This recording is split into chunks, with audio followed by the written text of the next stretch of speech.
Good morning, everyone. My name is Tajuddin Ahmed, and I'm the chairman of the NBCC Program Committee. I'm pleased to virtually welcome you to this event, NBCC Health Step Webinar, themed Mind Over Matter, Mental Health in the Workplace.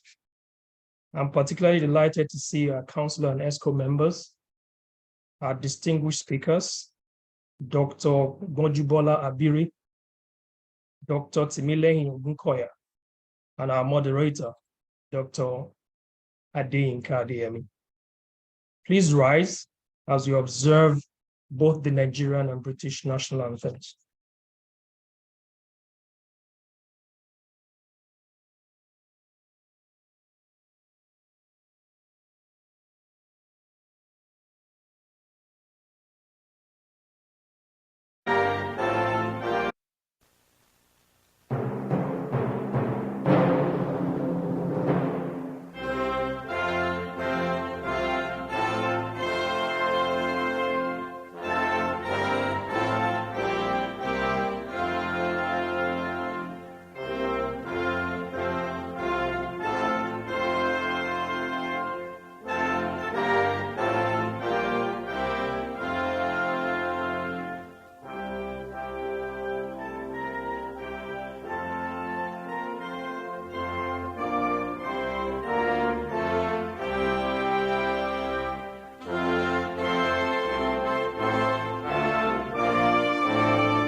Thank you, HQ, for the rendition of the two national anthems. Before we begin, please allow me to state some housekeeping guidelines.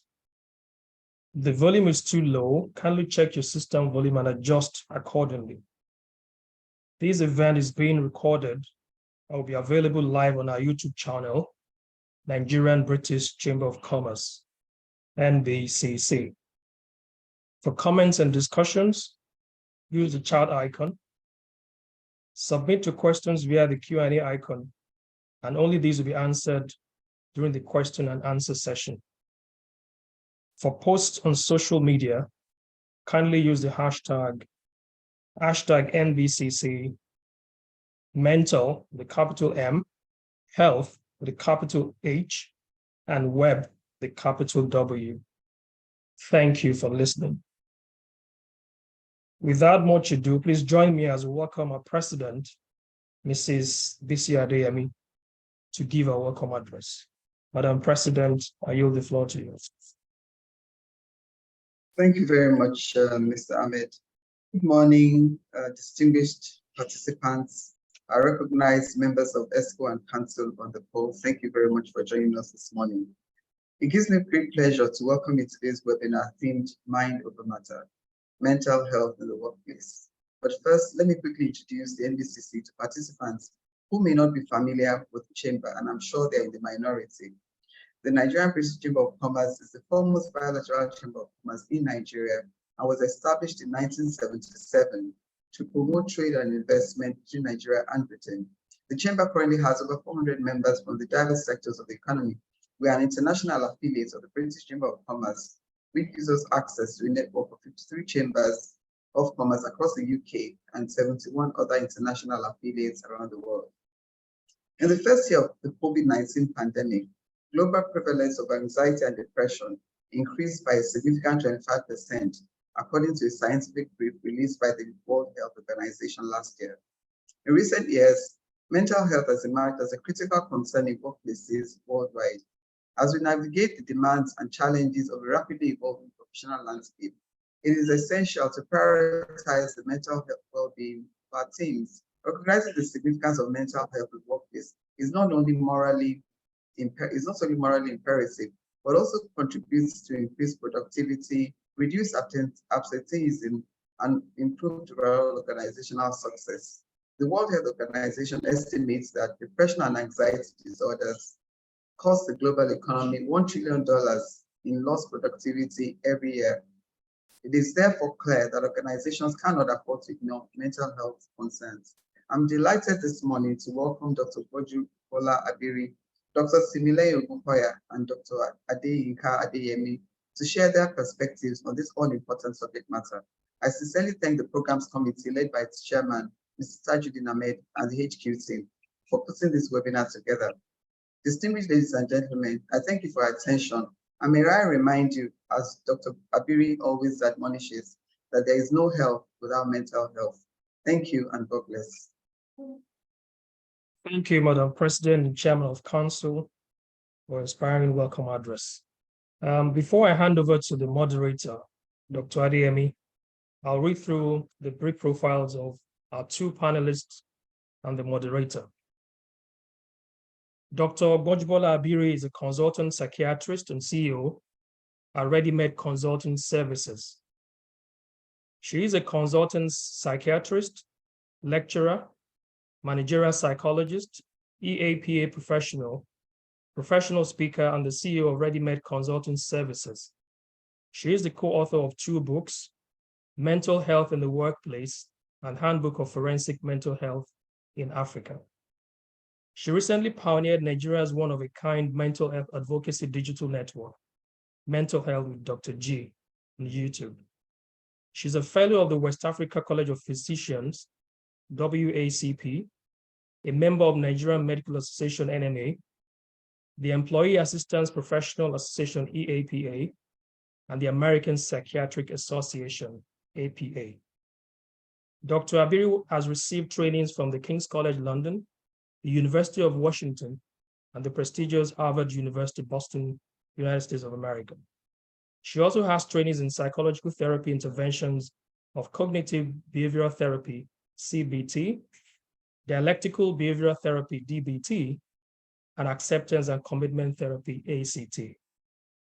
Passionate about research in trauma, child and adolescent forensic, women's mental health, and occupational mental health, Bojubola Abiri is a mental health advocate who is driven by the holistic view to health, and as such is a regular voice on various print and electronic media where she utilizes illustrations and indigenous language to reach our audience with content that drives mental health awareness, education, and empowerment. She currently runs a cartoon column in The Guardian Life Nigeria on the couch with Dr. G. Dr. Abiri also uses her knowledge in psychiatry and psychology to influence and maximize effectiveness and productivity in the workplace via the Employee Assistance Program, EAP. She is the Director of Women's Mental Health at the Asido Foundation as a faculty member of the Lagos Mind. She works with the THR Media as a sexual and gender-based violence advocate. She's a member of the Global Advisory Council of Joy Incorporated and a volunteer with the Lagos State COVID-19 psychosocial response team, where she was in charge of emotional wellness and development of training materials for the healthcare workers. I'd also like to introduce our second panelist, Dr. Timileyin Ogunkoya, who is a wellness manager at Total Health Trust, THT. Oluwatimileyin Olaosebikan Ogunkoya is a medical doctor, health enthusiast, and wellness specialist currently teamed up with the Total Health Trust, THT, as a wellness manager. Having obtained his degree in medicine and surgery, MBBS, from the University of Lagos, he has gone on to serve in different capacities within the health sector, both within the public and private health space. Dr. Oluwatimileyin Ogunkoya is driven by an unflinching desire to see healthcare rejuvenated at every strata and accessed by all and sundry at all times. He has also carved a niche in propelling advocacy and awareness on mental health and the need to embrace preventive health while delivering on the goal of universal health coverage. And finally, ladies and gentlemen, I have the honor to introduce the moderator for today, Dr. Adeyinka Adeyemi.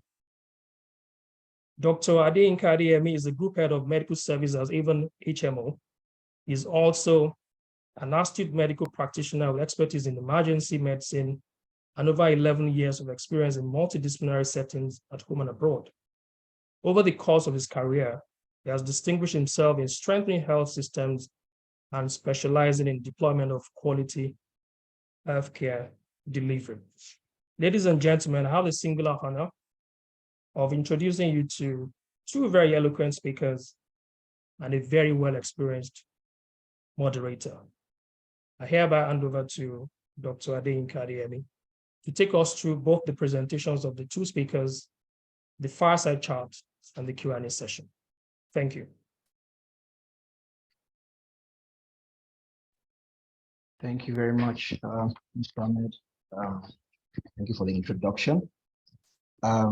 Without much ado, for the topic of today, as we are all know, mind over matter, mental health in the workplace. We'll be speaking to specialists in this field over the years. But before we dive into their presentation, I would like to just give us context onto what WHO defines as health. WHO defines health as a state of complete physical, mental, and social well-being, and not merely the absence of ill health or diseases. This, as you have noticed, also has mental health in the global definition of what health is defined as. So it's not just the completeness of or absence of illness. So in looking at this perspective, we know the importance of the mental state of any human being, aside from him being admitted in the hospital for form of any illnesses or disease states. At this juncture, I'd like to call on Dr. Gojubola Abiri to give us a presentation run through of this topic agenda we are discussing today, mental health in the workplace, mind over matter. After that, we'll then take Dr. Ogunkoya's presentation. Thank you. I yield the floor now to her.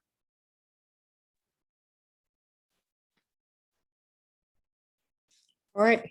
Good morning, everyone. And thank you very much for the honor accorded me to be here to be speaking to everyone today.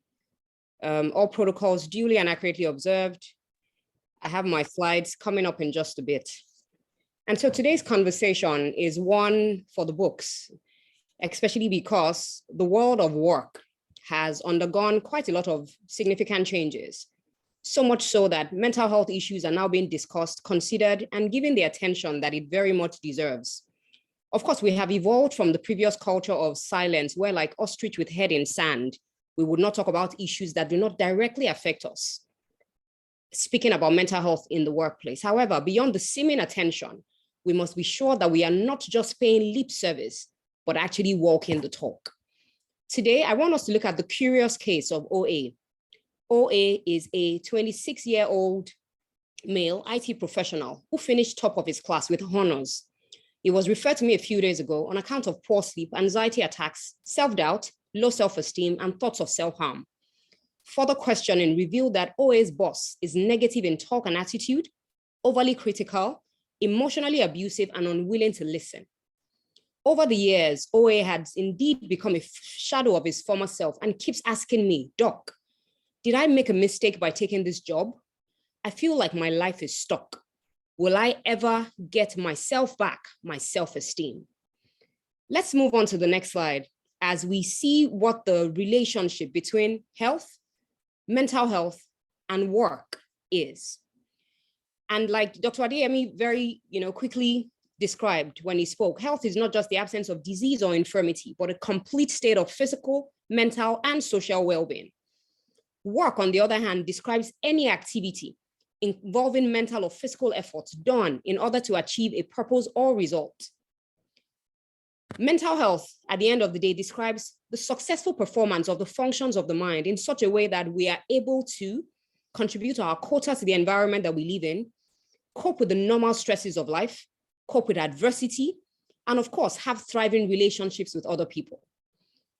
It is very important that we work because work subserves different functions for each and every one of us. However, if we work in places that are negative, toxic, that can indeed be detrimental to our health and well-being, not just our mental health, but our physical health as well. As adults, we must realize that we spend a third of our lives at the workplace. And so imagine the debilitating effects if we spend all these hours in toxic workplaces. The World Health Organization has also done some research and shown that 1 in 5 persons at some point in their lives would either come down with a mental health disorder, a substance use disorder, or both. And all of this emanates from the workplace. And so regardless of what kind of work we do, why we work, when we work, which kind of work we do, where, and how we do this work, our work is essential to our health and well-being. Let's move on to the next slide and identify what some of the potential sources at the workplace are. And the potential sources at the workplace of stress are quite a lot, from the design of task, the management style, the career concerns of each individual, the work roles, if they are clearly spelled out, the interpersonal relationships we have at the workplace, and of course, the environmental conditions as well. All of this may differ in our workplaces, in the industries that we work, but at the end of this day, all of this can become a significant potential source of stress to our health and well-being. Let us move on very quickly to the next slide as we look at the current trends or the new trends at the workplace. And the new trends, of course, are in addition to the potential sources of stress at the workplace. There are also stresses in our own lives, the stresses of financial instability, insecurity, the SAPA and JAPA syndrome, healthcare conditions that we have either in ourselves or in our family members as well as pressures of family. And the new trends at the workplace include, the remote work, which is an offshoot of the COVID-19, which made us realize that work is not where we go, but what we do. The quiet firing and quitting, 2 concepts adopted by employer and employee, which happens when either party are tired of the contractual relationship, but instead of quitting, we'll use passive aggression to show each other who is in charge. There's a concern about diversity, equity, and inclusion, as light is constantly being shed on systemic inequalities at the workplace as regards race, gender, and disability.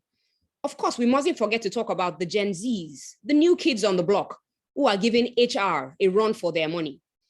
There's the concept of the VUCA world, the 21st century being a volatile, uncertain, complex, ambiguous, and risk-filled world.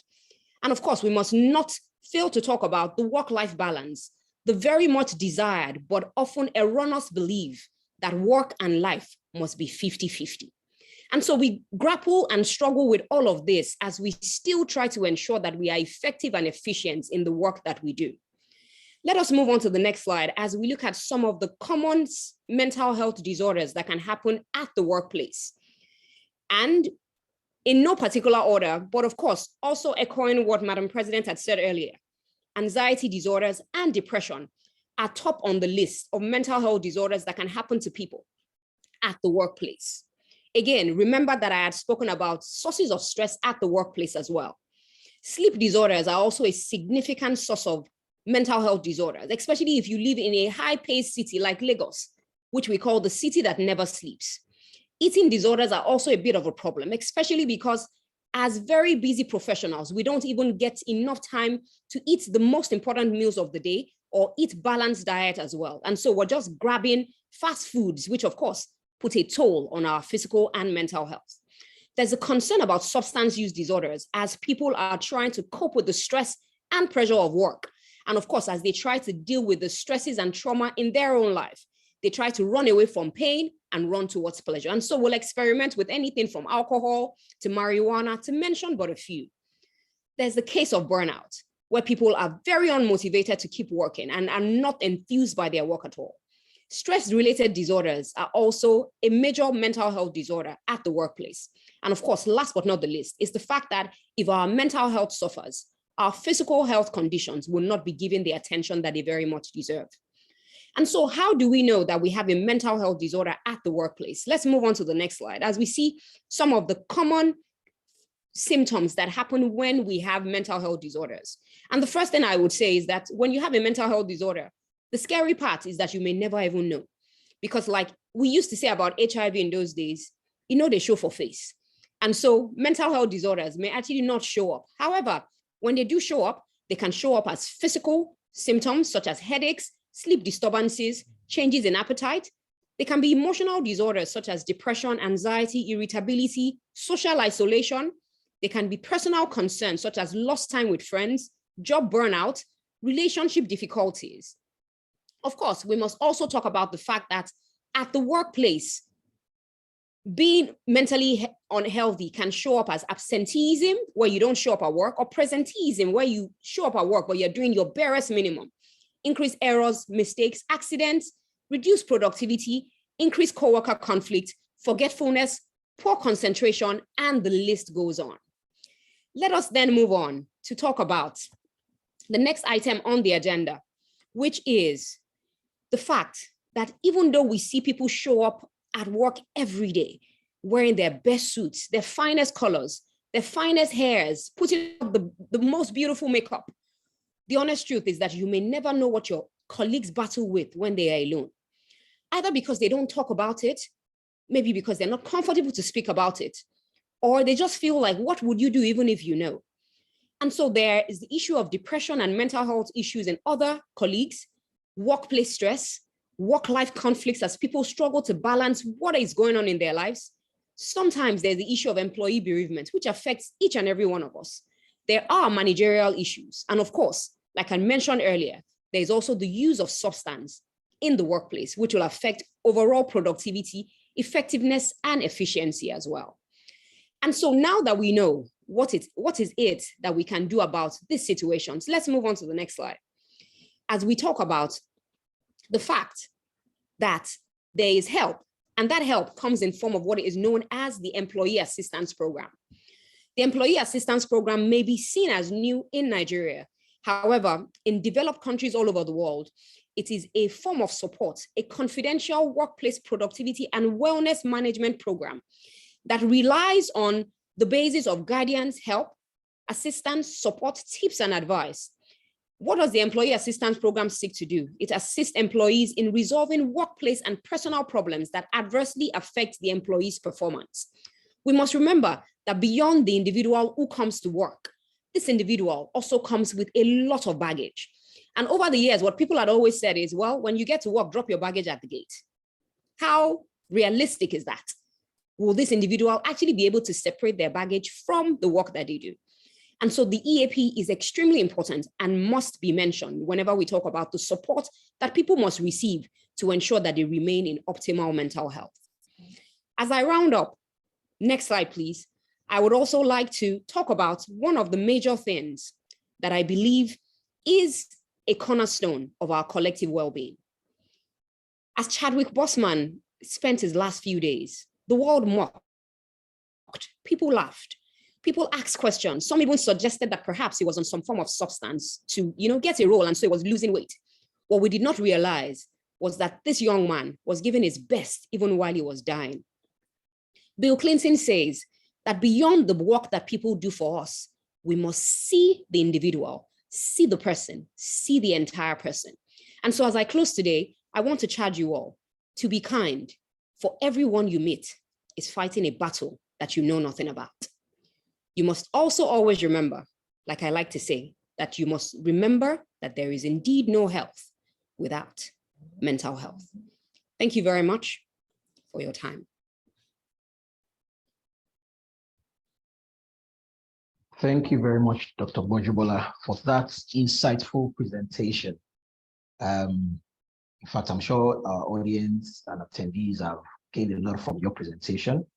And before we even delve into the nitty-gritty of the topic, we will also take Dr. Timileyin Bukoya's presentation also. But of course, I must also reiterate that this topic should be at the front burner of every organization, everybody's lips.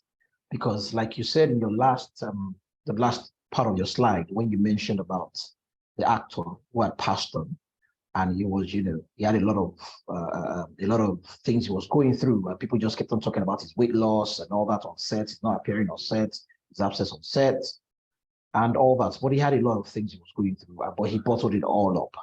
And this, considered the fact that people started talking about, things that he did not know about. So this is another insightful part where we have to speak up. That's one very key area, so that we don't get burnt out and we don't lose focus and then go into depressive states and all the mental depressive states we have. Okay, so Dr. Bukoya, I will be having you right now with your presentation. Thank you.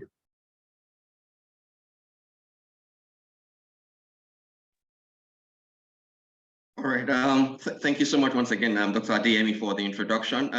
Good morning, everyone. Would like to also warmly welcome everyone and also express my delight and appreciation at the opportunity to add to the conversations that we've already started having.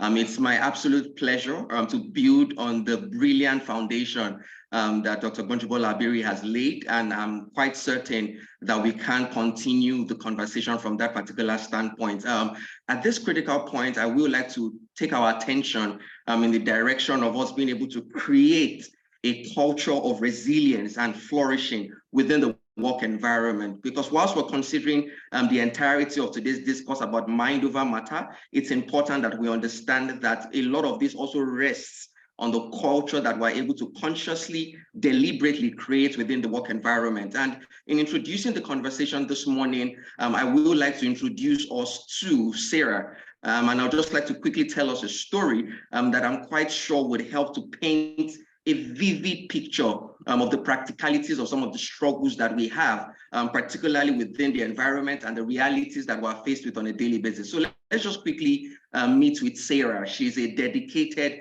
marketing professional who has been working for a large advertising agency for the past 5 years. What has happened over the years is that Sarah has consistently demonstrated her commitment to her work and to her clients. However, as the demands and the pressures of her job increased, as it happens to every single one of us, she started experiencing signs of burnout. At the beginning of her career, let's remember that Sarah in question was excited, she was motivated, she used to work long hours, take on additional responsibilities without any hesitation. You didn't even necessarily have to ask her before you would find that she's putting in all of that work. But as time went on, what happened is that the workload became overwhelming. And that is one thing that we should then pay attention to. And we also see that Sarah found herself constantly having to juggle multiple projects, having to go to back-to-back meetings, also have to meet tight deadlines.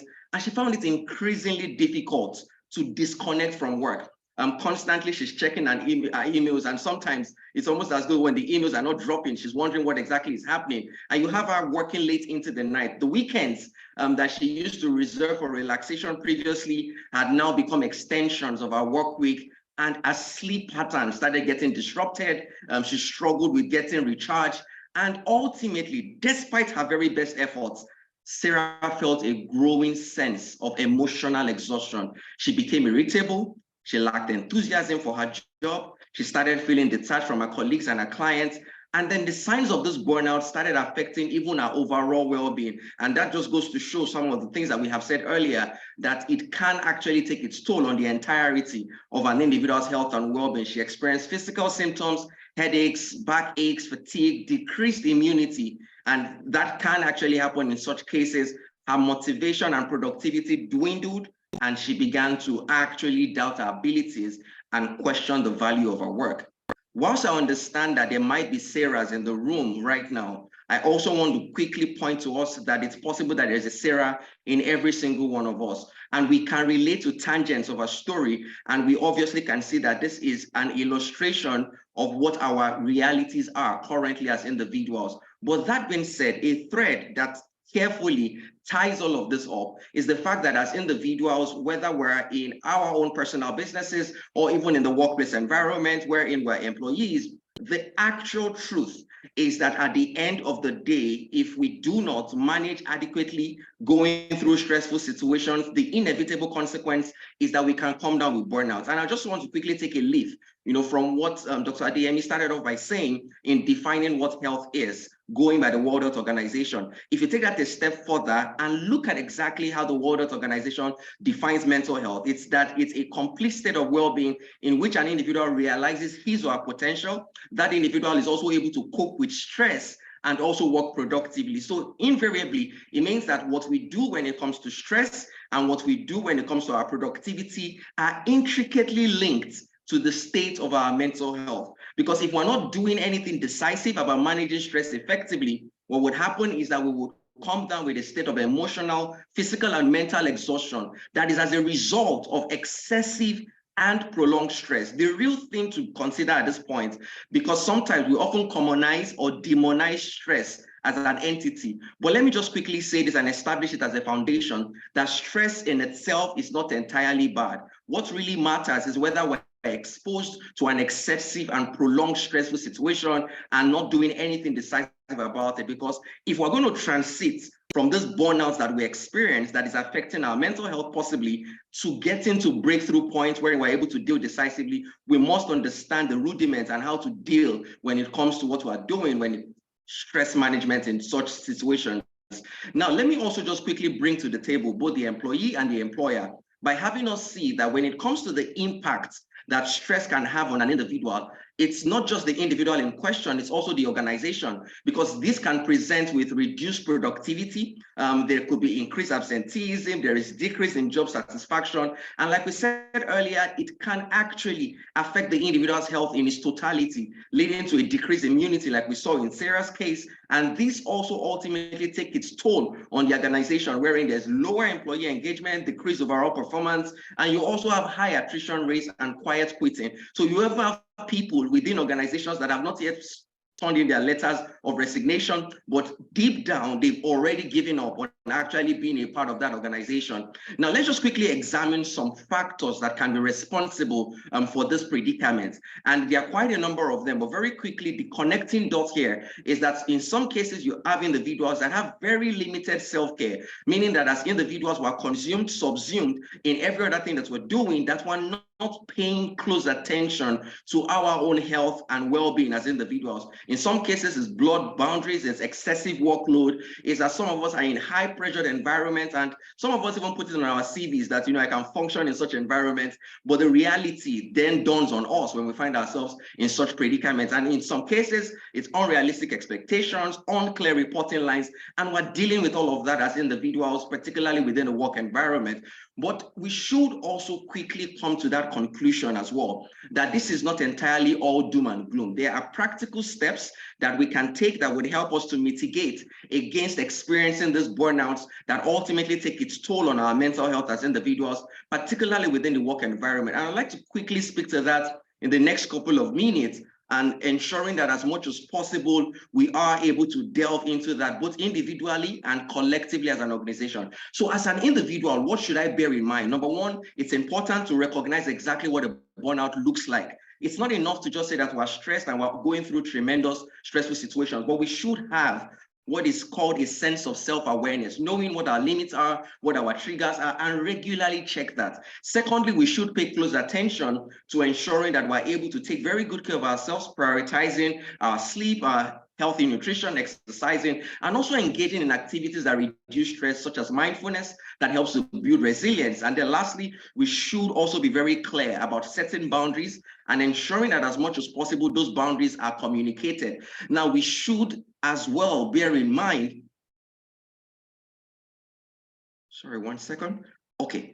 So we should as well bear in mind, lastly, as I just quickly draw the curtain, that as an organization, there is the need to foster a supportive work environment. And this starts with communication, as well as providing resources that are quite helpful. And we've already talked about the employee assistance program, which is a very perfect fit. When it comes to this, we should secondly also promote work-life integration, ensuring that as much as possible as an organization, we are putting in place flexible arrangements, particularly in the times that we're in at the moment, and also encourage time off. Some people will never go on leave unless there is a structure that encourages them to do that. And then lastly, let's also cultivate a positive organizational culture, because at the end of the day, culture, we know, it's strategy for breakfast. So we should recognize, appreciate colleagues, ensure that as much as possible, people have the right resources to work with. And I will like to leave with us a very salient thought, that at the end of the day, we should realize that small leaks actually can sink great ships. No matter how large the organization might be, no matter how tough the individual might seem,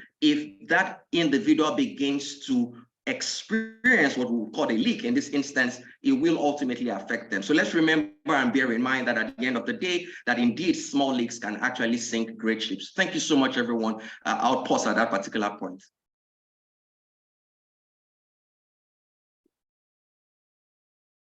Thank you, Dr. Ogunkoya, for that wonderful presentation. In fact, the audience would agree with me that these two panelists are wonderful, and they are to be, we haven't chosen wrongly for this discussion session. Before we move into the core conversation about this topic here today, I need to also reiterate some things I have picked up, even as a moderator in this show, to the audience. I need to bring it into the forefront. Aside from the fact that I said that this topic should be at the front burner, at the top of our lips as individuals, and likewise as organizations. Takeaways for the organization should be, one of them should be that a fertile mind sustainability is crucial. So if your employees have a fertile mind, you have to sustain that fertile mind so that they don't drop off. Like Dr. Ogunkoya rightfully said, small leaks sink great ships. Also, organizations must be ready to invest in mental health to support their workers, and they will definitely reap these rewards afterwards. They should not look at the cost implications or the little inconveniences that might come in between. They should promote a positive culture in the workplace, build trust between workers and the organization as well. And the organization also must understand that the benefits of any mental health is important in the workplace, and creation of mental health policies to ensure right actions are taken, measure performance, because the measuring of performance in the workplace can also give you an insight into the mental state of your workers and likewise co-workers. So we should be vigilant, holistically putting it. We should be vigilant about our workers, our employees, our colleagues as well. Moving into I'm curious about something. I would like to ask Dr. Abiri first. Even though Dr. Ogunkoya, in the course of his presentation, defined what mental health is, I would like to ask, as a professional psychiatrist, what is mental health and why is it important in the workplace? All right. Well, thank you very much, Dr. Adeyemi, for the question. Whenever we hear the word mental, Nigerian as we are, the first thing that comes to mind is a yaba left arrow or a disheveled man or woman, looking very unkempt and walking on the street. Mental, however, of course, connotes a certain organ in the mind, in the body rather, which is the mind, and which we often refer to as the brain. You already defined health earlier. I defined it, and Dr. Ogunkoya also defined it. Health is not just the absence of disease or infirmity, but a complete state of physical, mental, and social well-being. And so mental comes up again.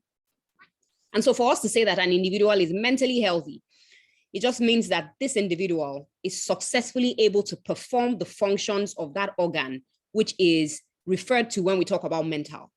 Now, what are the functions of this organ? The functions of the brain or the mind, like we will call it, are to think, to cogitate, to imagine, to perceive, and to also engage in some form of behavior.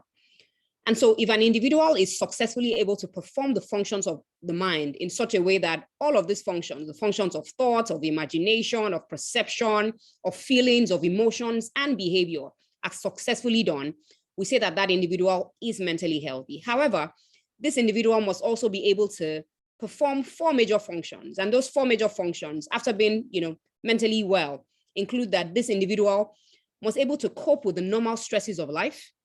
This individual must be able to cope with adversity. This individual must be able to contribute his or our own quota to the environment that he lives in. And last but not the least, this individual must also have thriving relationships with themselves and with other people as well. And so on this note, of course, you would say that an individual is mentally healthy. As to why mental health is a important conversation of discourse in our workplace, it's important, like I earlier said when I was speaking, that as adults, we spend a third of our lives at the workplace. That's a significant amount of our day-to-day engagements. And so we get up, leave our homes, and go to work to do different things, to get money, to be more resourceful, to be able to, engage in certain socioeconomic groups and all of that. And so if an individual comes to work and that individual is not mentally healthy, especially because we always say that there is no health without mental health, that individual is unable to successfully perform their functions at work. And so this individual is most likely going to keep to self, not want to interact with other people. This individual will make errors on the job, will not be productive. And at the end of the day, this individual will definitely be a danger to themselves, and not just themselves. When people suffer, people with mental illnesses suffer, they're not the only ones that suffer. The environment also suffers. Of course, if you look at, places like America, or even places like Nigeria, where you find someone mentally unwell who says, oh, I'm hearing a voice telling me to do this. If that individual goes ahead to say that, well, I heard a voice saying that I should harm everybody at my workplace, and that individual is at work, your guess is as good as mine as to, whether that individual will carry out all of those things. And so to have this individual, successfully perform the functions of their own work and contribute their quota to that place where they work, mental health is extremely important. Well, thank you, Dr. Abiri, for those pointers. Well taken. And before I move to Dr. Agokoya, a quick one. Your last statement, you had mentioned that, if there's a mental ill personnel on the workforce, then it will definitely affect the entire environment. Likewise, all the individuals surrounding them.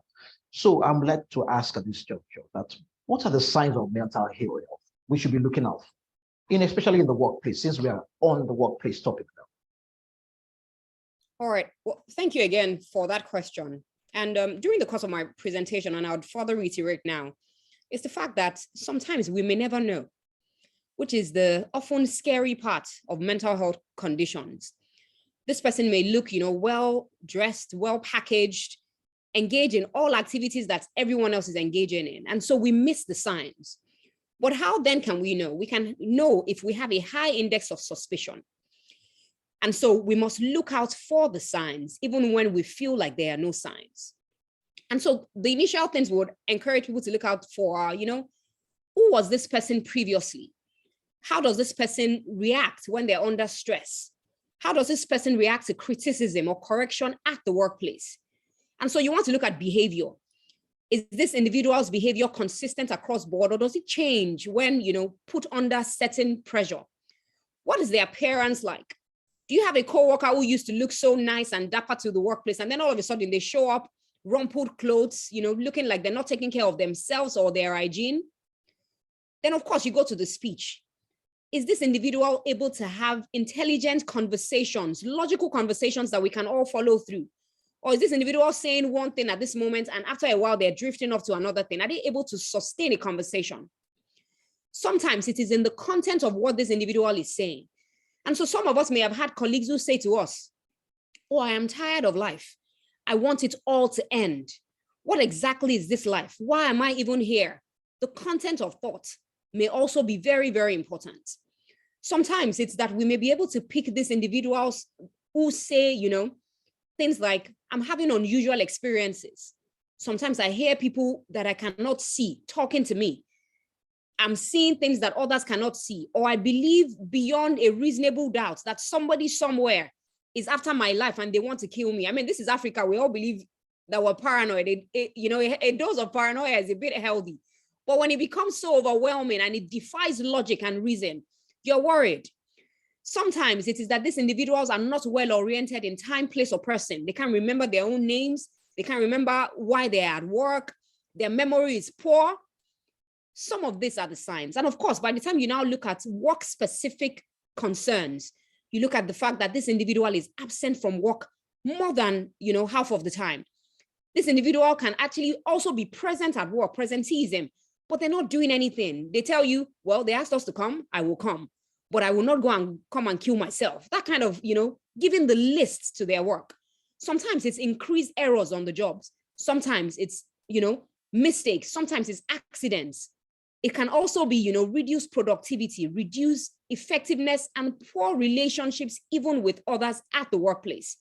And one major thing that we also ask people to look out for is that to, be concerned about that worker who used to be the life of the party, but who suddenly starts to self-isolate and withdraws, or who would now start to overindulge in use of substances of abuse, alcohol, marijuana, and many other things, or those workers who would not go home like Sarah, like Dr. Timileyin talked about, and who will just keep taking on work and more work because they see work as their own coping mechanism.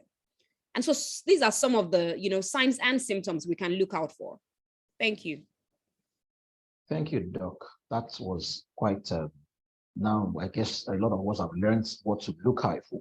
We should have eagle's eye and be very observant of the environment so that we can see these signs as they are not outrightly spelled out, but they are laced in between activities. We should look at that. So, Dr. Ogunkoya, coming to you, is there such a thing as employee mental health survey in the workplace? Absolutely, and thank you so much for asking. And I believe that that's an absolutely excellent question because it piggybacks off of all that we have said so far. And quite interestingly, just as Dr. Abiri said, sometimes you never get to know because one of the things that we're skilled at as humans sometimes is masking off some of the struggles that we have. So you can have an individual who perhaps is even still lively, still seemingly functioning within that environment and that ecosystem, but invariably is having a struggle that absolutely no one knows anything about. And that's why it's important that we must continue to devise mechanisms and ways, ensure we're able to deploy such things within an environment and within an organization so that we're able to pick up on very valiant and very solid points that would actually help us to cater adequately to those needs. So that being said, to your question, the answer is a yes, is that there is such a thing as an employee mental health survey, and that can be designed ensuring that we take into consideration some of the elements that Dr. Abiri had rightly mentioned in terms of the things to look out for, largely bending towards the individual's self-awareness, because one element when it comes to mental health that we cannot often speak to sufficiently is the need for self-awareness, because whilst everyone might not be aware, it's also important that we consider that it's even possible that the individual in question might not even take cognizance of the fact that something is actually going wrong in such situations. And that's where such a survey comes into place, or whether it's a perceived stress scale that can also be used to make this assessment. And in so doing, what you really want to do is to ensure that you design the right tool for the right environment, just so that you don't put squares in round holes in such instances. Ensure that the tool is adequately designed to cater to that particular organization or the individuals within that particular space. Because sometimes we just take something and then we place it in an environment wherein it doesn't necessarily fit. So it's important that from inception, the design of that survey is very important, taking into consideration the tools, the questions that would then be asked during that particular assessment. And then we're able to take that data, analyze that properly, and come up with action points, things that need to be put in place going forward in order to make the right adjustments. Because at the end of the day, it's important that we understand that both the employee and the employer would have parts to play, and we're able to then do that collectively so that we're then able to arrive at what the ultimate goal is, which is ensuring that whilst you're within that work environment, your health and well-being is intact, and that you're also able to thrive within that space and not just necessarily survive alone. Thank you, Dr. Ogunkoya. We must also reemphasize here that, based on statistics, organizations lose about $1 trillion yearly due to mental ill health of employees of those organizations. And as a wellness expert, Dr. Nkoya, I know that some surveys, talking about the surveys still, some surveys are carried out, via the annual wellness check for the employees of organizations, disbursement of ticking the boxes are done. But how best do you think we can carry out these surveys, and how often? All right, fantastic.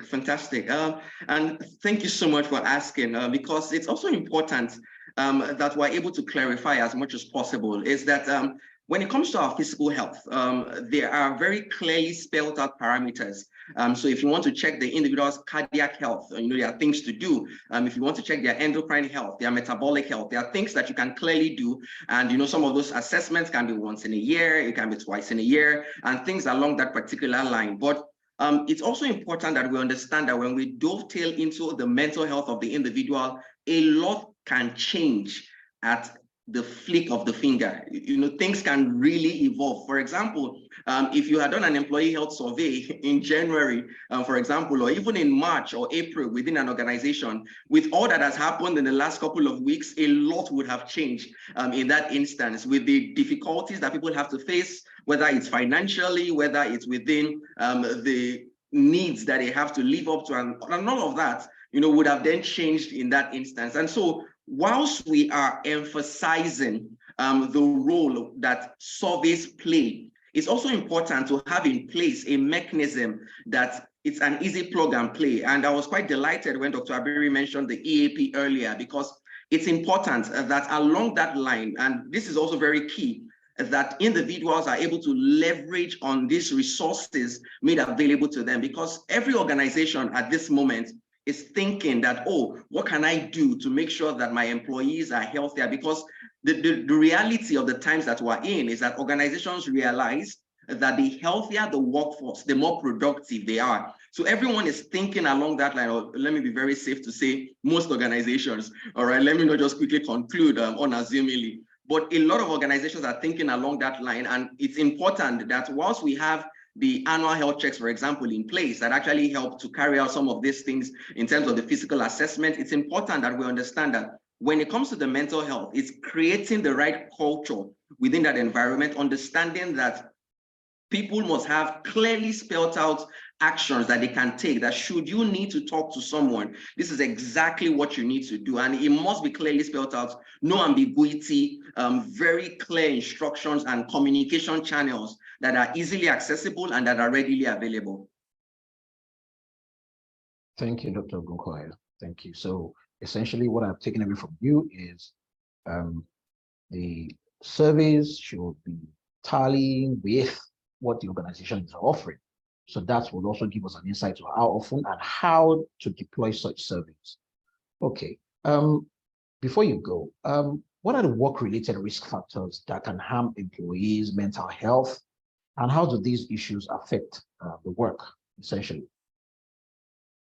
All right, thank you so much for asking. And quite interestingly, a lot of what has been said also speaks to that in some light, but I would be delighted to just expatiate a bit more.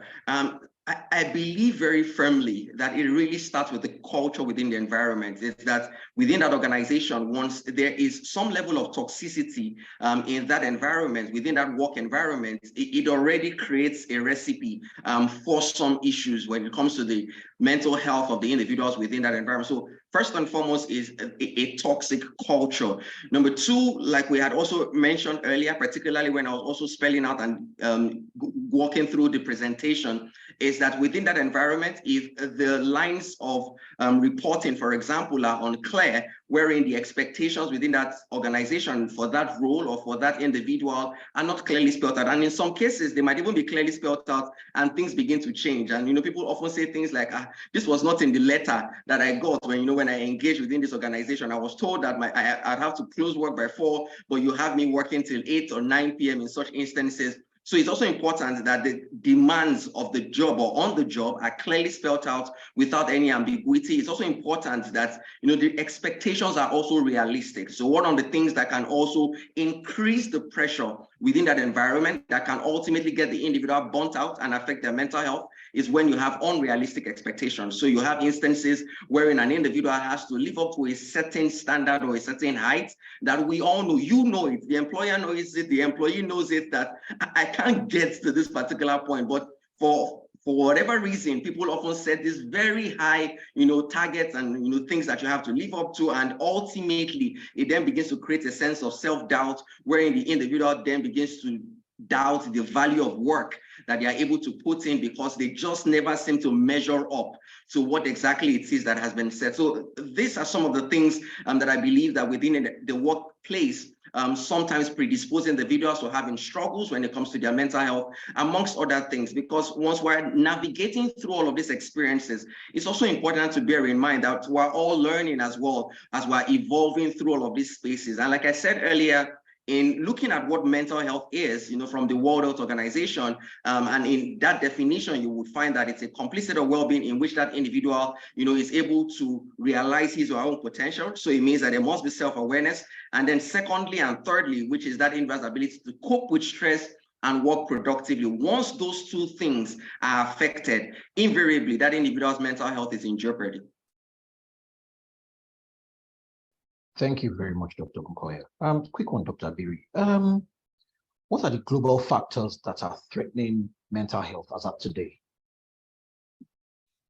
All right. Thank you for the question. I feel like we all know, but we'll just remind ourselves. And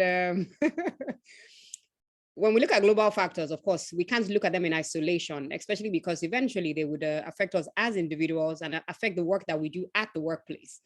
And so if we had to look at global factors, things like financial instability, insecurity, whether we like it or not, the Japa syndrome also, comes to play with that as well.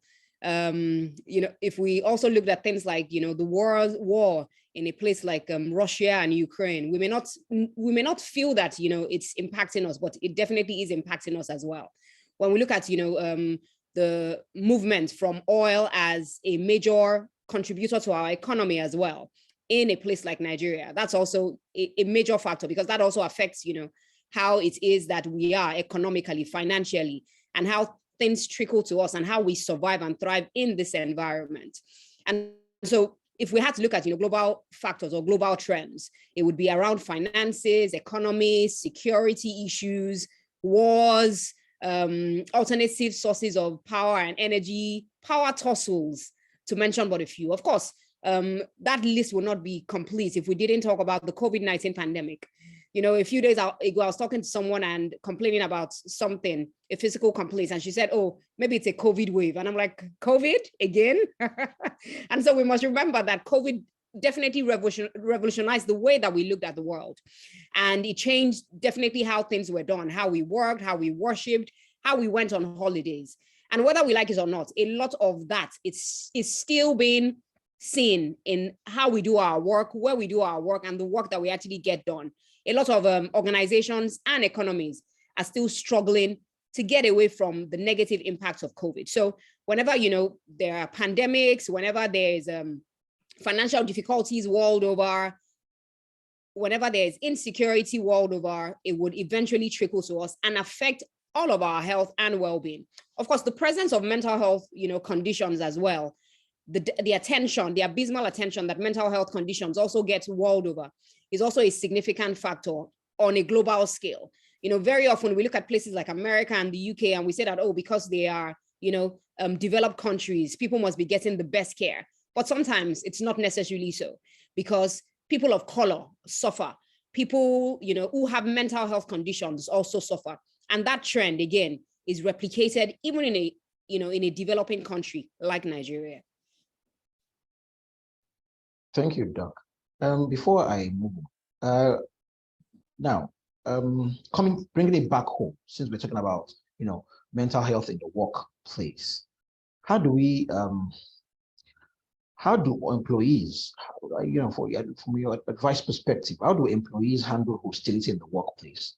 And how does it affect their well-being? All right, thank you very much. I think that a good place to start with employees being able to address hostility is recognizing what it is. And so you see that conversation that we've talked about, what the definition of mental health is, what Dr. Ogunkoya talked about, self-awareness, extremely key, because a lot of people are in hostile, toxic workplaces and they are not aware. A lot of our workplaces are actually toxic, but they don't carry the placards and say, this is a toxic workplace. Would you like to work here? And so the first step is to understand that toxic workplaces exist in multinational organizations, and that toxic workplaces can be detrimental to our health and well-being. You know, quite a number of times when I speak and I talk about mental health in the workplace and I bring out that placard that says that this is a toxic workplace, would you work here?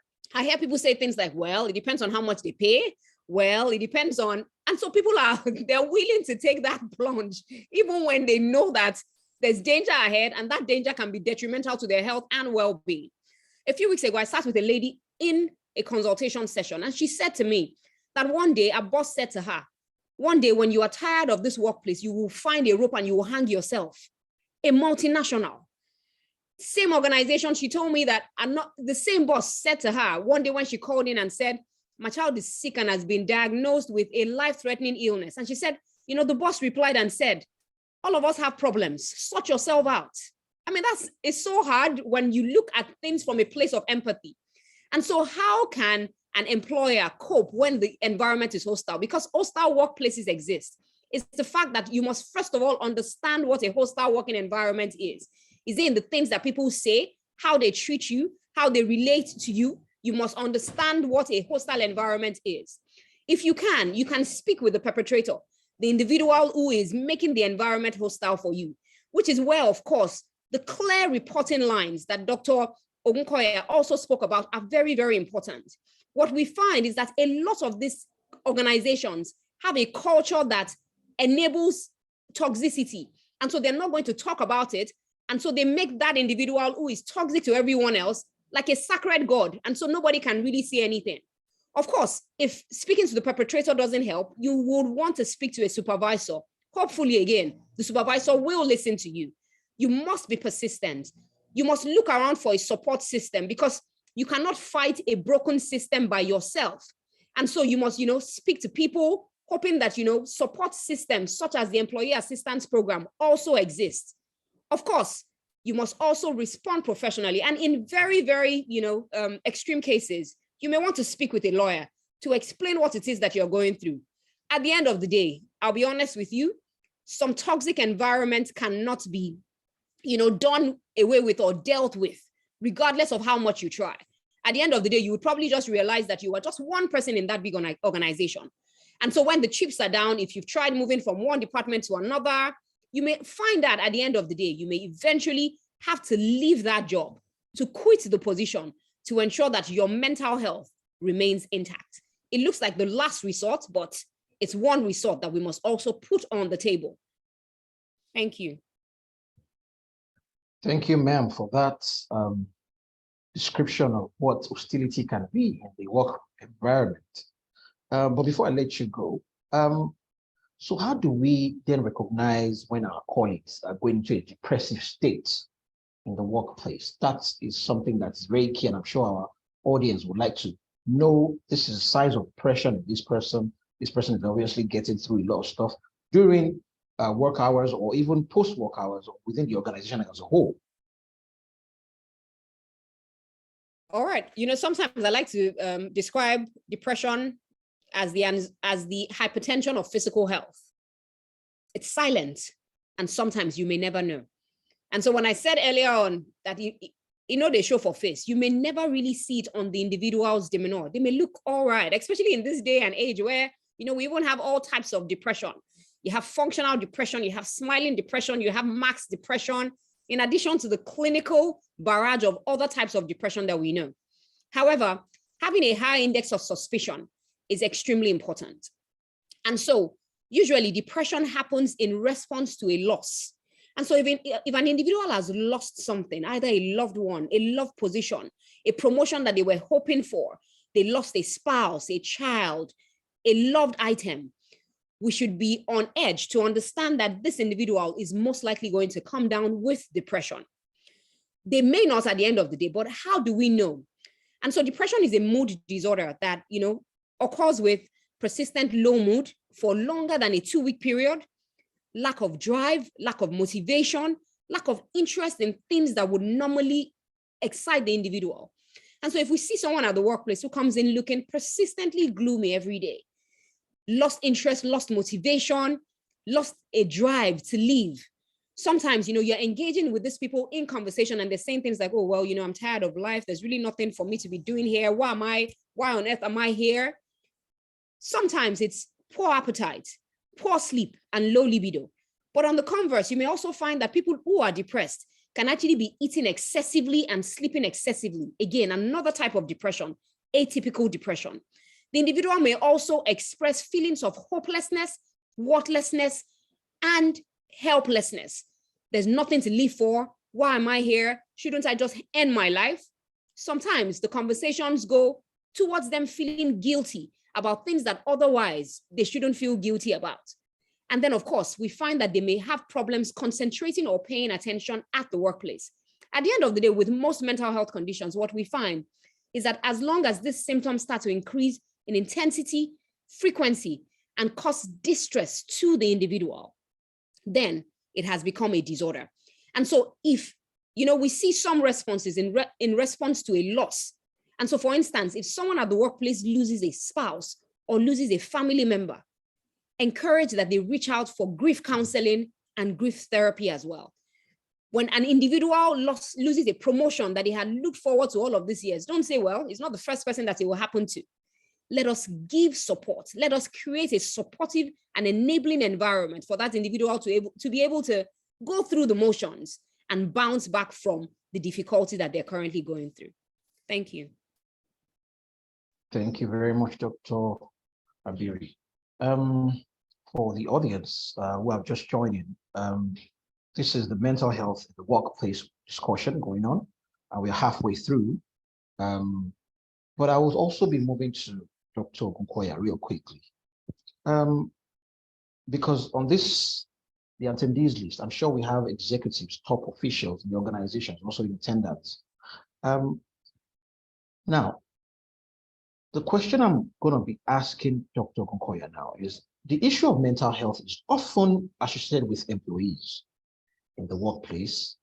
Are we saying that top execs or executives, as it were, do not experience this mental challenges at the workplace as well? All right, thank you so much for asking. Because largely, I always like to ensure that the conversation is also very much balanced.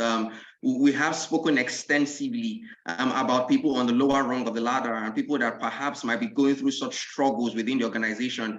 But it's also important to point out that this isn't a respecter of position in terms of the mental health state of the individual. It's not necessarily about whether the person is at the top or at the bottom of the ladder. It's not necessarily about just the financial position or situation of the individual, because we've seen the high and mighty, we've seen the rich even go through struggles. And you might be wondering, this person has it all, quote and unquote, but yet it seems as though that person still seems to be struggling even with their mental health, despite the fact that it almost seems as though they have the necessary resources, affluence and influence that you perhaps do not even have, and you are eyeing such positions. But to be very clear, and I'm sure that we can all relate, because we've heard these stories time and again of individuals who perhaps even had so much fame, and they had so much wealth, but yet you hear that they entered into a depressed state. So it just cements the position or the thought that this does not entirely just rest on individuals who perhaps are at the lower rung of the ladder. Even executives, people at the leadership of various organizations can equally struggle, when it comes to their mental health. But let me also just quickly add, just in case we don't get the opportunity to get into this eventually in the course of today's discussion, because it's key that we also understand that across the entire strata of the organization, from the leadership and for the C-suite executives to individuals who are just associates, we must all be brought to the table when these conversations happen. No one absolutely should be excluded. Everyone needs to be empowered and armed with the right information, so that we also understand that when it comes to our mental health and catering to it adequately, we are better when we are well informed. Unfortunately, when it comes to mental health and things that need to be done, when it has to do with the workplace, there is not just a paucity of information, but there is also misinformation. There are people that are of the opinion that, certain things do not happen to certain people and things like that. But at the end of the day, and I'm sure that we can also cast our minds back to the saying, and I think it was even a movie series, that the rich also cry. Every single person can be affected, by one thing or the other. And we must all ensure that we're able to place ourselves in positions that actually help the eventual health outcome that we're all desirous of. Thank you very much, Dr. Nkoya, for that. So, a fallout of what you've just said, how can we create a supportive work culture that fosters employees' health and well-being? Fantastic. And I'm quite delighted that we're able to drill down into this in the course of today's session, because we have repeatedly mentioned in the course of today's session that it's important that the culture is right. And Dr. Abiri very clearly, painted a picture about people sometimes even deliberating or contemplating working with, an environment or in a work environment where they clearly can tell, that the culture is just not right. And in reality, there are people today that might even be on this call that have already recognized that this work environment is just not right. But for various reasons, it might be the economic impact it would have. They are struggling with it and they are still trying to weather the storm. And for the impact it might have on their pockets and, the responsibility that they have, they still stay within such environment. And for some people, they've tried everything that they possibly can to sort of try to get out and get over all of that. But, that struggle still goes on. But to the meat of the question, which is, what exactly should we consider when it comes to a work environment, that is right, and building that supportive work culture. Now, we've said this earlier, but I'm just going to reiterate it that number one, it starts with encouraging open communication. Is that if you find an organization wherein communication is stifled, wherein there is a lot of shrouding and secrecy, and wherein the dialogue is not two-way, then already we have a recipe that can eventually lead to problems along the way. So number one is encouraging open communication and ensuring that channels of dialogue are actually open, knowing fully well that the very same way that the manager can talk to someone that is their reporting line, that can also be vice versa as much as possible. So ensuring that there's open communication. Number two is also within that supportive work environment, we must also ensure that we provide the right resources. And I think I mentioned this earlier in the presentation, that within that environment, within that supportive work environment, and that is what we're painting, and having that right culture, then the resources needed must be made available. Because beyond talking about it, we must also be able to walk the walk when it comes to shove and all of that. So ensuring that those resources for the mental health support of the individual are available. We've talked about the EAP, for example, as well as a number of other opportunities that can be created. One that I'm very fond of, which is one that gives me a lot of delight, is so one of the things that we have done at our end at Total Health Trust was, and for me, it was such a mind-blowing experience, is that, in the heat of the entire COVID experience, and everyone just seemed to be considering telehealth, the people were, had to download telemedicine platforms and things like that. And the uptake seemed to be very low. But one of the things that we then did at that time, which I also still find to be very helpful right now within organizations, is something that we call the Doctors on Duty platform. And what it simply meant was that, you could actually have access to a doctor via WhatsApp. Some individuals often struggle with, some technical apps and things like that. But if you are able to bring the solution to the organization in such a way that you would meet that person at that level, is also very important, because sometimes the error that we make is that we just take a solution and we superimpose it on an environment, not understanding the nuances, the nitty-gritty that is peculiar to that particular space. So like I said, ensuring that we're able to foster open communication, ensuring that people have the right resources, also ensuring that as much as possible, you recognize and appreciate employees' efforts and achievements. So we shouldn't just constantly, build an environment that is tearing down on individuals when they don't, meet with certain targets and timelines and deadlines. But when people do well, it's also important to recognize and appreciate that within an environment. The truth really is that everyone is looking for a pat on the back. Everyone wants to hear a well done. And it's important that we create that environment, make sure it's enabling, ensure that as much as possible, we recognize, when people are actually able to do what is required of them. And then that actually helps to encourage even more and more positivity within that work culture as well.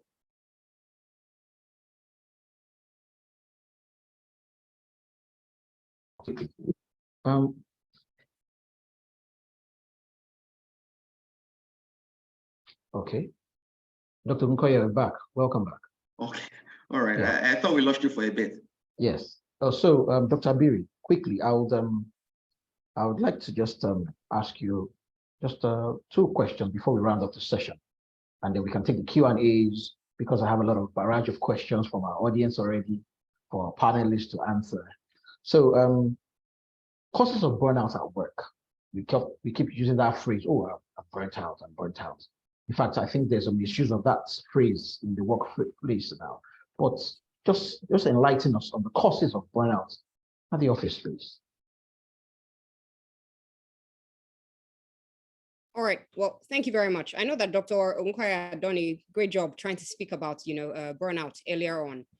But again, like most things that we have spoken about today, it's extremely important that we identify what it is and be able to know what it is when it does happen to us. I've been burnt out before. I don't know about, quite a number of people on the call. And some people, just feel like, well, I'm in such a position where I can't tell people that I'm burnt out. And so I need to keep acting the part. And so being able to tell what burnout is extremely important. Burnout, of course, is a special type of work-related stress in such a way that the individual is physically and emotionally exhausted.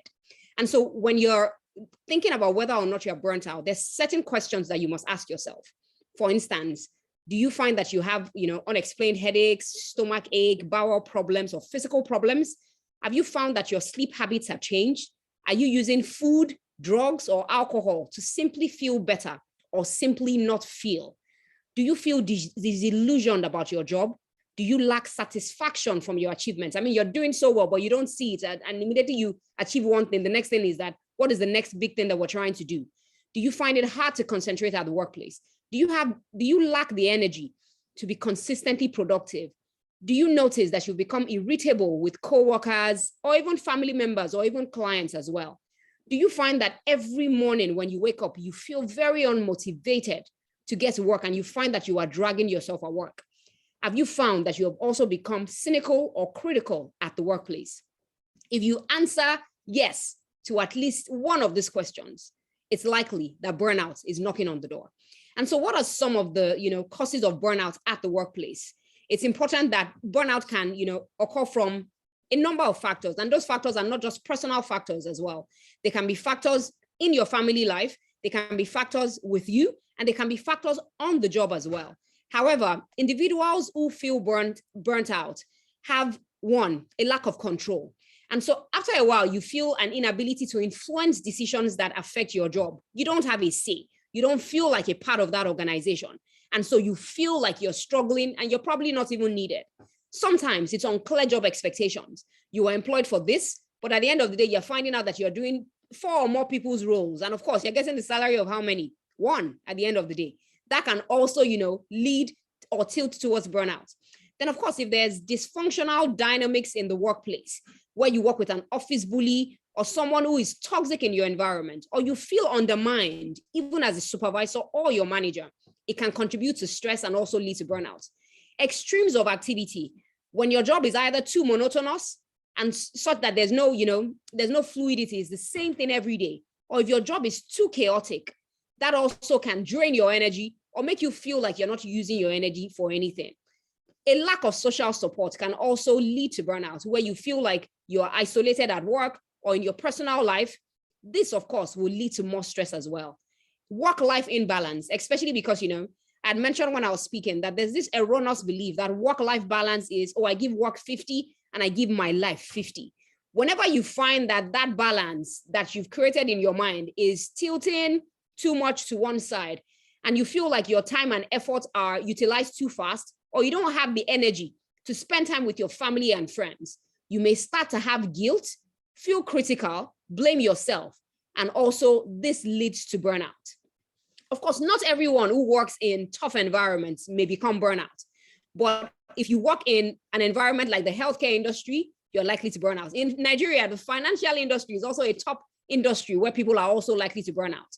If you struggle with work-life balance, you may also burn out. If you work long hours and have a lot of heavy workload, you are also likely to burn out. And of course, if you have little or no control over your work, you may also feel burnt out. And of course, like we've identified today, burnouts can affect either physical or mental health. It can put you at risk for physical health conditions, including reduced immunity, hypertension, other cardiac problems, or even sexual problems, sleep problems, eating problems as well. But of course, for mental health concerns, the individual may find that they're sleeping poorly, they're extremely stressed, they're fatigued, they're unduly irritable, or they may actually come down with mental health conditions such as anxiety, depression, or even substance abuse as well. Thank you. Thank you very much, Doc. This last question, or rather, what you've just spoken about the burnout at work, is going to lead me to the last question, which I'm going to be putting to you as well. So what are the things that the employees can do to avoid burnouts and improve their mental wellness in the workplace? All right, so, quite a number of times when employees in places like Nigeria are made to feel by their employers that they're being done a favor by even having a job at all. And so when we now see that conversation changing with people like the Generation Zs, where, like I said earlier on, Generation Zs are giving HR a run for their money. You're seeing young people who are coming on and telling you, oh, you want to pay me $1 million. How many days remote? How many days on site? It's not what we're used to before.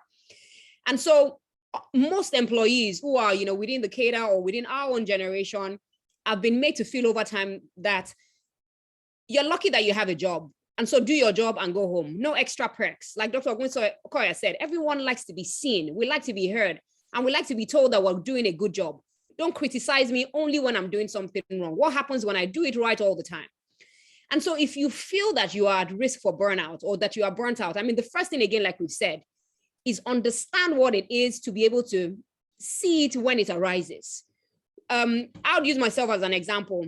And, at some point in my life, at a job that I was at, I found out that I was struggling physically and mentally, and that there was just no drive to go to the work anymore. If anything, I kept feeling drained at the end of the day. Are you able to recognize burnout when you see it? If you're able to recognize the signs and symptoms, and you think that it's either due to the fact that there's overwhelming workload, lack of control, the fact that you don't have a great work-life balance, you may want to evaluate your options by discussing your concern with your supervisor. Maybe you can work together to change expectations or reach some compromise or solutions. In our line of work, what we often find that we do is that sometimes you need to make a case for an individual who was working so great before, but all of a sudden has dropped in their ability, largely because that they're burnt out. And so you want to speak to the supervisor to say that, oh, can I get, maybe a flexible work load? Can I work from home? Can I do this? You want to see what your options are. It's also important that you seek support. You cannot do it by yourself. And, this generation is one that, likes to gloat in the fact that, oh, I did it myself, or I achieved this myself. But we must remember that there's a reason why it's called a team. Together, everyone achieves more. Seek support from your coworkers, from your friends, from your loved ones. Support and collaboration can help you. Of course, if there's an employee assistance program where you work, take advantage of it as well. Then, of course, cater to yourself. And so ensure self-care. Self-care is not selfish. In fact, sometimes the only selfless thing that you can do for yourself is to be selfish. Put yourself first. Get some exercise. Sleep well.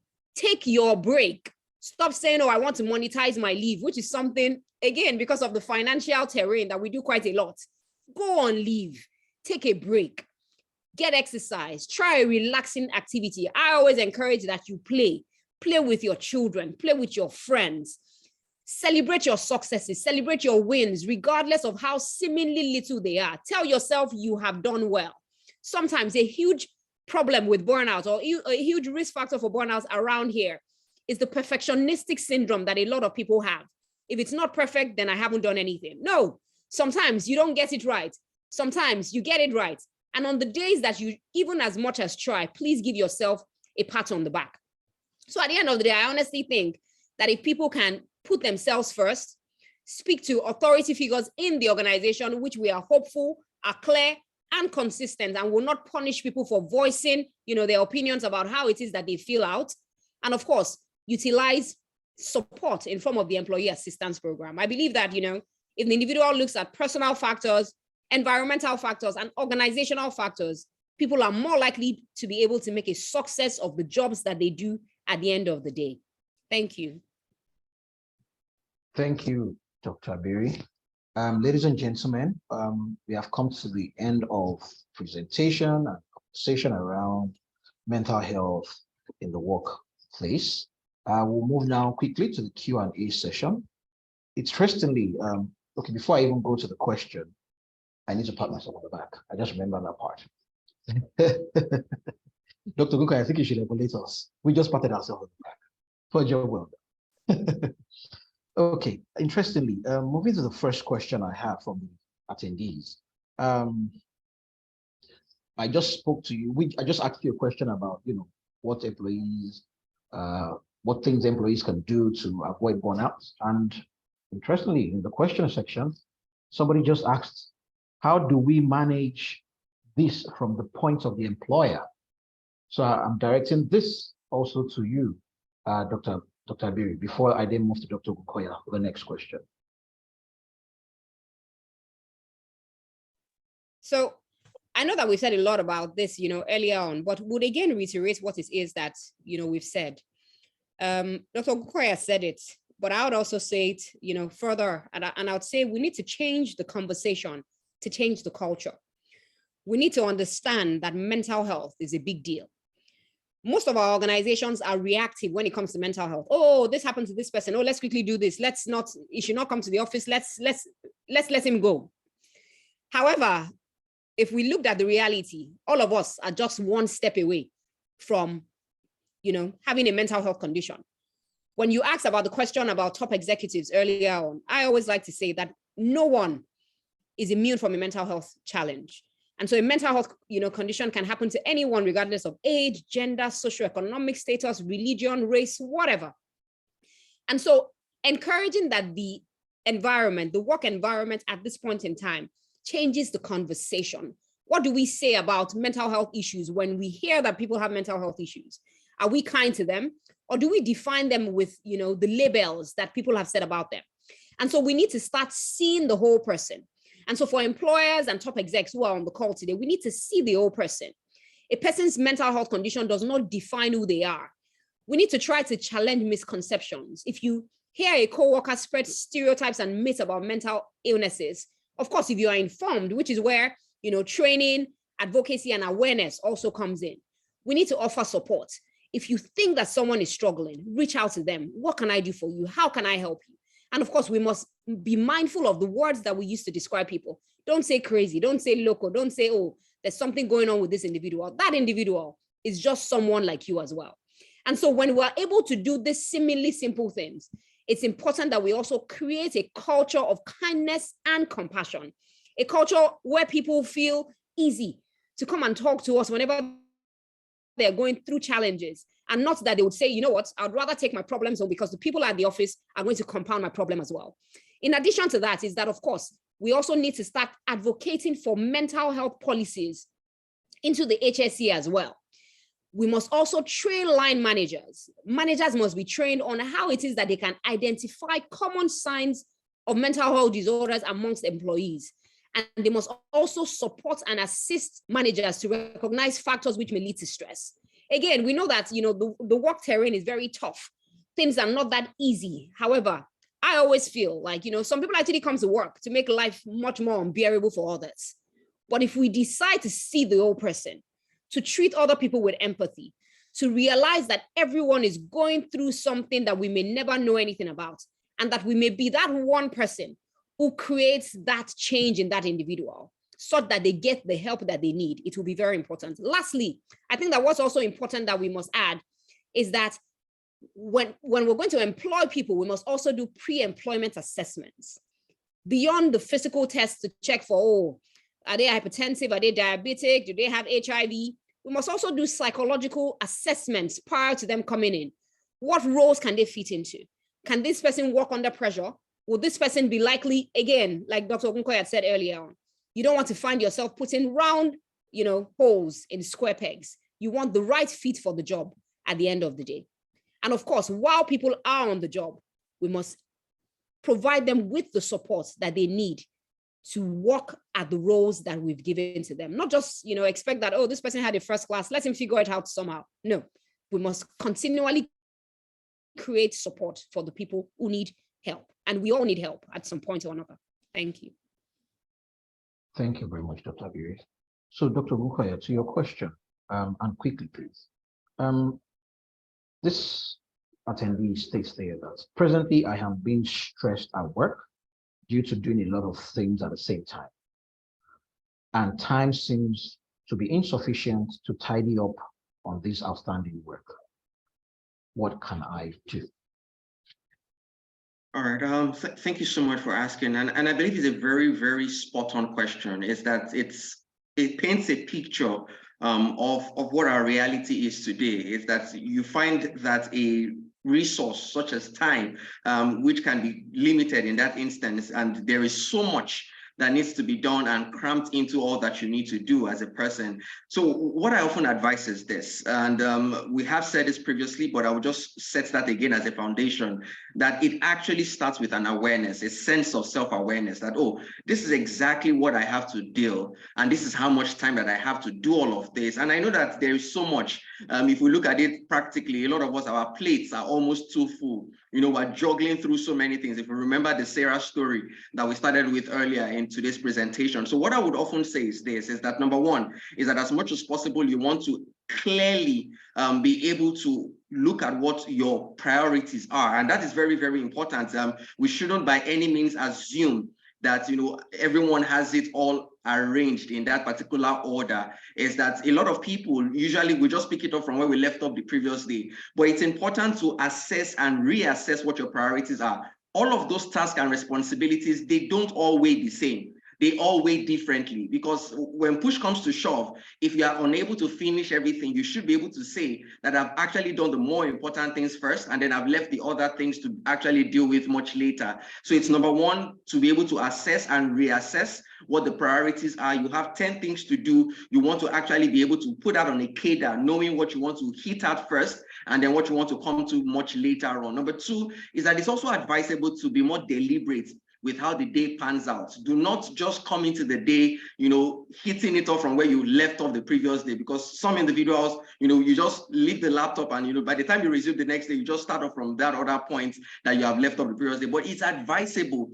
to actually have a to-do list, meaning that you want to clearly spell out that I will do this first, then I'll do this next, then I'll take a quick break, and I'll resume with this other line of activities that I actually want to engage in. So it's also important to try to do that. And please, let's bear in mind, I know we've said this already, but it's very key as a point to actually make at this particular interjection, is that as much as possible, in the midst of everything that you have to actually juggle, please note that self-care is absolutely important.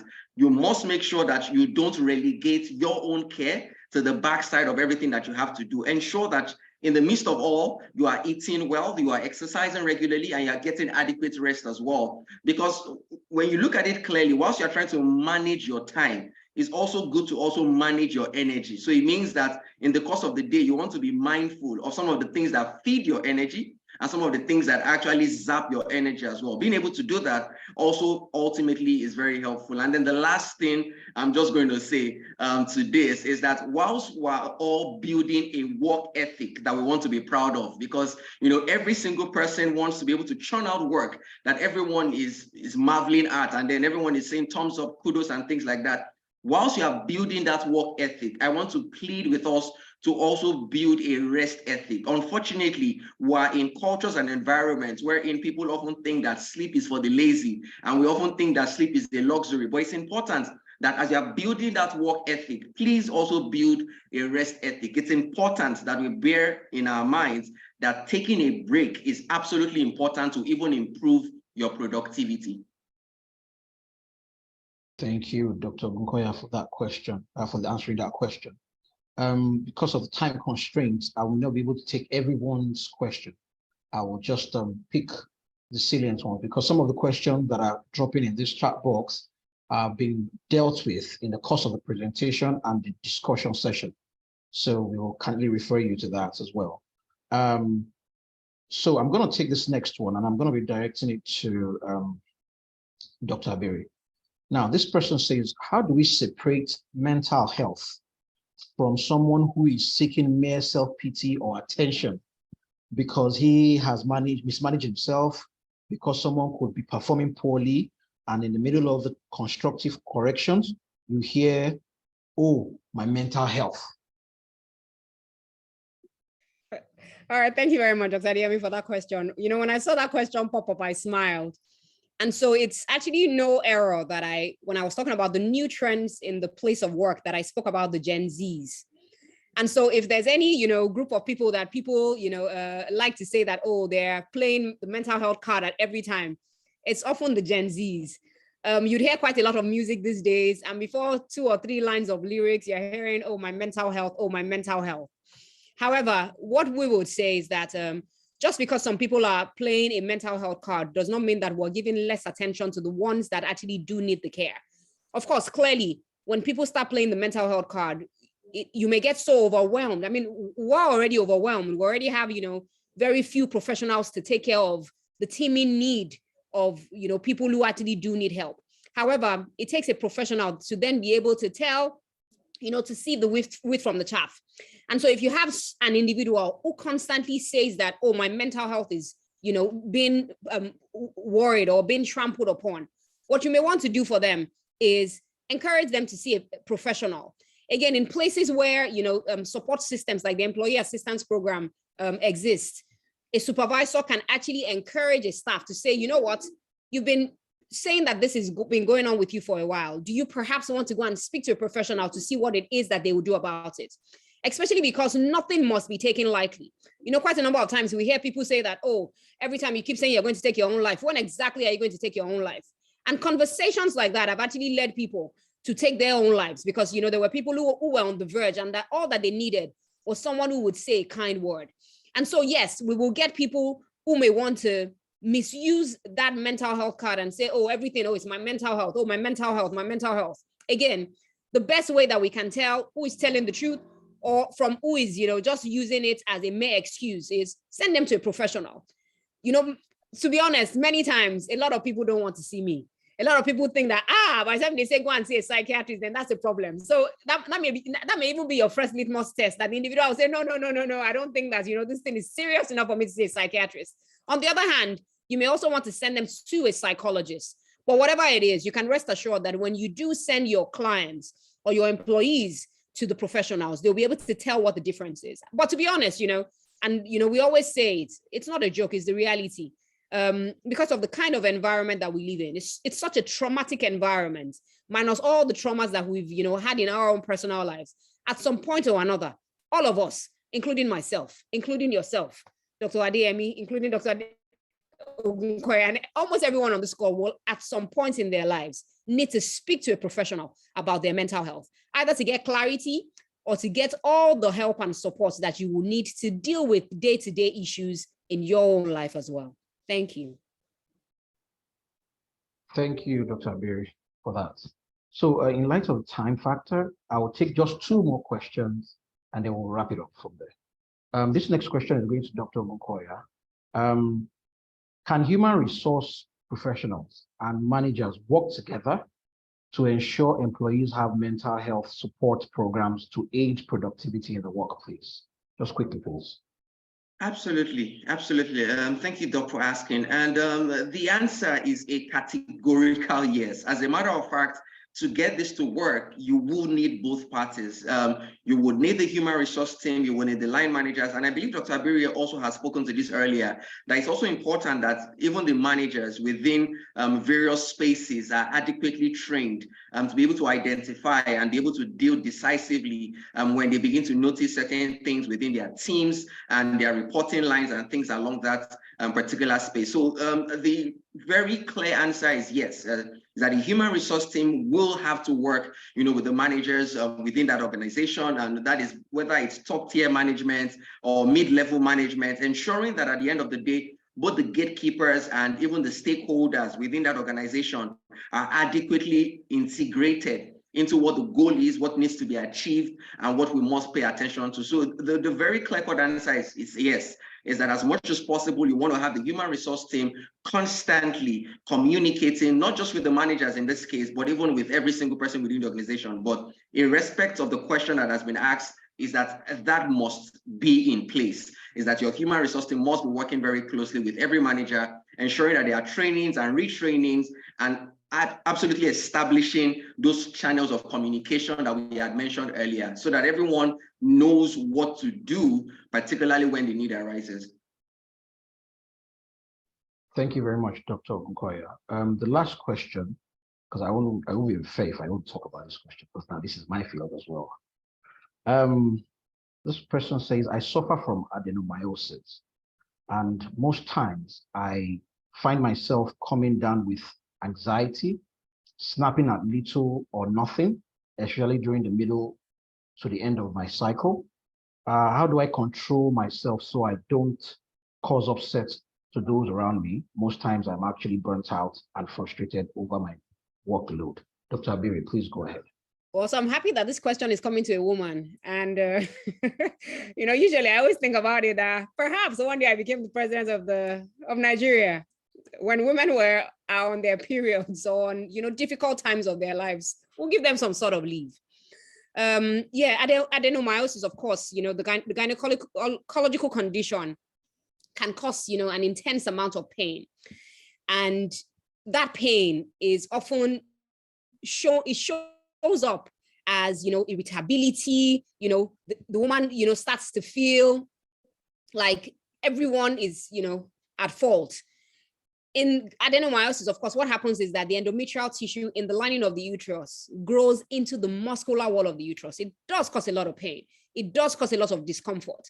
And it also causes a lot of heavy bleeding during periods. What you've described, of course, are some of the physical and emotional symptoms that can happen when you do have adenomyosis. However, I also saw another question, which unfortunately we will not be able to answer, as to why, women are not given some certain positions in certain organizations. And if people were to, explain it away, they would say that, oh, it's because, women can't always be there. Women will go on leave. Women will get pregnant. Women will do this. Women will do that. And so from one woman to another, what I would say to you is, please ensure that you see a specialist. If you see a gynecologist and you work with the gynecologist, then the gynecologist can help you see the extent of the condition that you currently have. They can help you look at, the symptoms that you currently show. And they can also help you start to look for the best available options to help you cope with that condition, because pain is not something that anyone enjoys. I've had toothache for a number of days now, and it's not a good place to be in. And so please, what I would encourage you to do is let us look for more permanent solutions to this problem. It would happen every month anyways, until maybe you hit menopause. But the quality of your life, what is the quality of your life when month in, month out, you are struggling, to work, to enjoy yourself, to have good relationships? So please walk in hand with your gynecologist, listen to the options that they've, shared with you, and take the option that is best for you at the end of the day. I'm hopeful that when you do this, you'll be able to give your best, not just to yourself, but to your friends, your colleagues, your family members, and definitely to your work as well. Thank you. Thank you, Dr. Abiri. Just to add to what Dr. Abiri said, because we have the 3 methods of dealing with adenomyosis. I don't know how old you are. I don't know how many kids you have. However, you can explore the medical method, surgical interventions as well, to get rid of that. I'm sure once you get rid of that aspect of pain, because pain is one thing we medical professionals need to deal with before anything. Nobody deserves to be in pain when you come to the ER, where I work. So essentially, once we take out that factor, I'm sure your question will be fully answered as a thought towards the, your relationship with your work environment and workload you're looking at, and you won't have that irritability to deliver any longer. Without further ado, thank you very much, analysts, for coming in today. Dr. Ojibola, Abiri, Dr. Timileyin. It's always wonderful to hear you guys speak on different platforms. I'm so glad to have you guys also as well here. I'll be yielding the floor to Mr. Tajuddin Ahmed at this point in time, and so for him to give us the closing remarks. Thank you very much.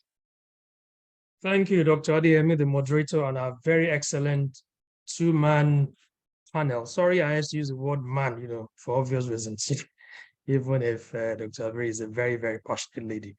We've learned so much. Immediately, I'll yield the floor to the Vice Chairman of the Programs Committee, Mrs. Adenike Ibiroba, to give the vote of thanks and further announcements. Mrs. Ibiroba, please. Good. Can everybody hear me? Good afternoon. Good morning. Can you all hear me? Sorry, once again, can everybody hear me? Yes, we can. Okay, good morning, everybody. I'm sure everybody has been fully engaged in one way or the other, and we've all been richly blessed by what we've heard by the panel, our eminent panel of doctors. I don't know how we, the Programs Committee, did it this time, that we had 3 doctors honor us at this webinar. Thank you so much. On behalf of the chamber, I'd like to thank Dr. Bojuola Abiri, Dr. Oluwatimileyin Ogunkoya, and our able moderator, Dr. Adeyinka Adeyemi. We have all learned a lot from your discussion today. I mean, as for me, I now know that small leaks can definitely sink a big ship. And that big ship can be us, the individual, and it can be our own organization. I'd also like to thank the President and Chairman of our Council, Mrs. Bisi Adeyemi, who continues to give us the leadership role that we expect, the leadership direction that all members of the association expect. Thank you so much, Mrs. Bisi Adeyemi. To the ESCO and the Council, we also say a big thank you. And most importantly of all, the ladies and gentlemen that have joined us at this webinar, because we know that this webinar wouldn't have taken place if you all didn't log in. Thank you very much. To the Programs Committee, and especially our indefatigable chairman, Mr. Tajuddin, thank you so much. And the NBC headquarters, thank you so much for pulling this event and making it another successful one. I'd like to take this opportunity to inform everyone here of our upcoming events. The NBCC Tech Event and Tech Academy Graduation, themed Emerging Trends in Tech and its Impact on Nigerian Businesses, Cybersecurity and Data Analytics, comes up on Thursday, July 20th, 2023. The flyer is already on the screen at 10 a.m. We expect as many of you here to please join us at that event. We also have a webinar coming up on the 26th of July. It is the NBCC B2B webinar with Coventry and Warwickshire Chamber of Commerce. This comes up on Wednesday, July 26, 2023 at 10 a.m. The NBCC annual general meeting has been scheduled for Thursday, July 27, 2023. I hope and we pray that most of you here also will join us at that general meeting. If you are interested in becoming a member of the chamber, please visit our website, www.nbcc.org.ng, www.nbcc.org.ng. Finally, please follow us on all our social media handles to be informed of all our activities. Once again, thank you so much for being a part of this very enriching webinar. Have a good day. What's the rest of it? Thank you.